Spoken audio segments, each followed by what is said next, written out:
Ini po si Abogado Juan kan free online legal consultation program hapot mo simbag ko. Uya po ang hapot.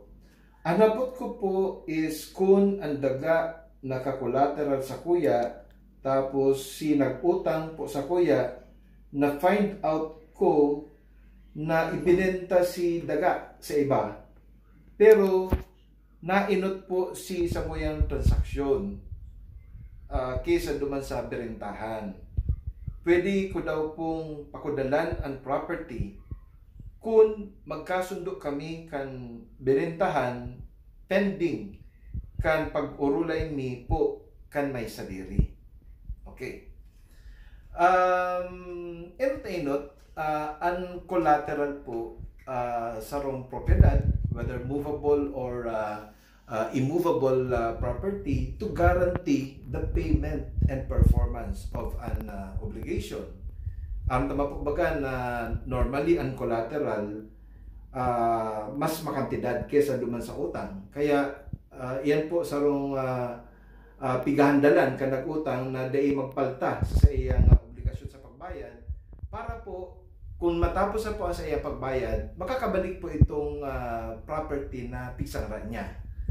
Dito po sa kaso mo, bali pigsangra sa imo si daga, pig-occupar mo, so you are the one in possession of that particular parcel of land. Dahil lang po kaya balino ridi kung ini pong transaction nindo, asumeron ta sa rong mortgage contract, dahil po naka-annotate ini sa titulo kan daga kan may sadiri na nagsanra po sa imo. Kung ini po naka-annotate, notisya po yan to the whole world, maging sa sisayman ng mga future creditors na ika po na itong may sadiri, may utang sa imo.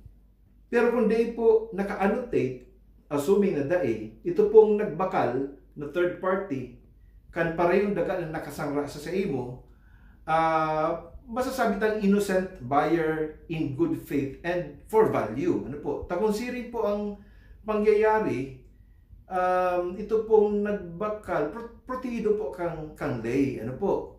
Base po sa rules on property, pag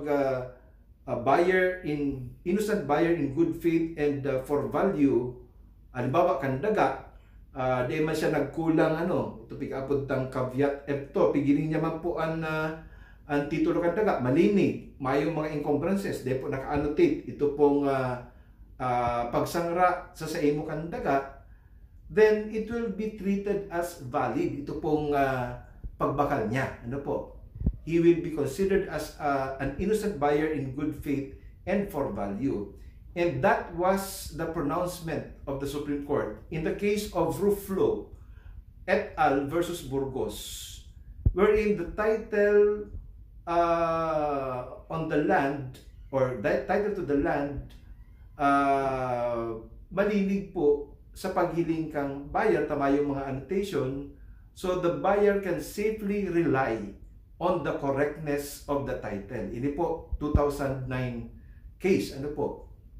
Alagad, there is an exception to this rule. May pagkukulang man po giraray ang sarong sabiyon tang generally innocent buyer in good faith and for value kung nagkulang pa po siya sa pag-imbestigar. Halimbawa, hindi po sa kasong ini, tibaad man aron may paagi siya na maaraman na ika po ang posesor, ika ang yaon dyan na nag-okupar kang propiedad, di magkakaigwa po siyang notisya. Ano po?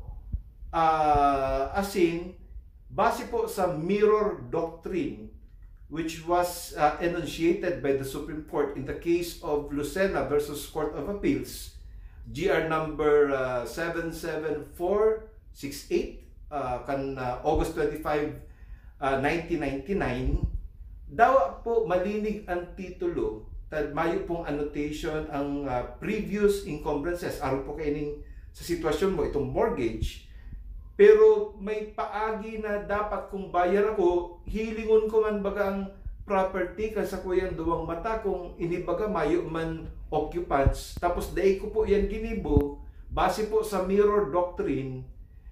May pagkukulang na po giraray ang third party buyer, as in ang sale po will not be declared as valid. Ano po?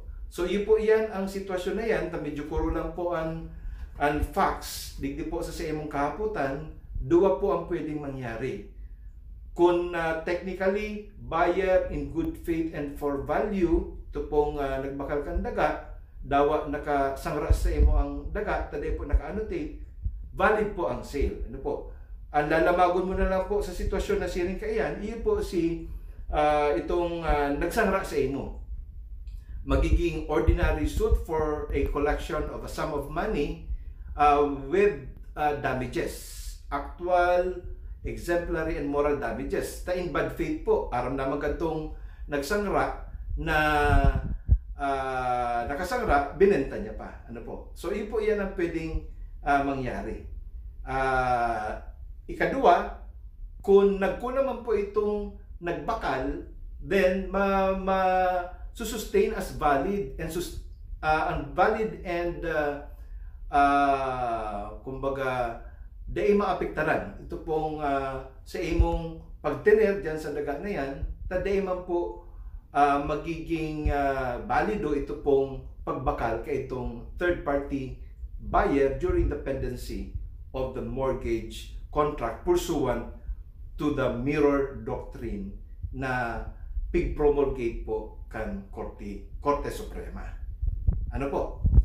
Init po si Abogado Juan, pag tama-tama, pag sala, sala.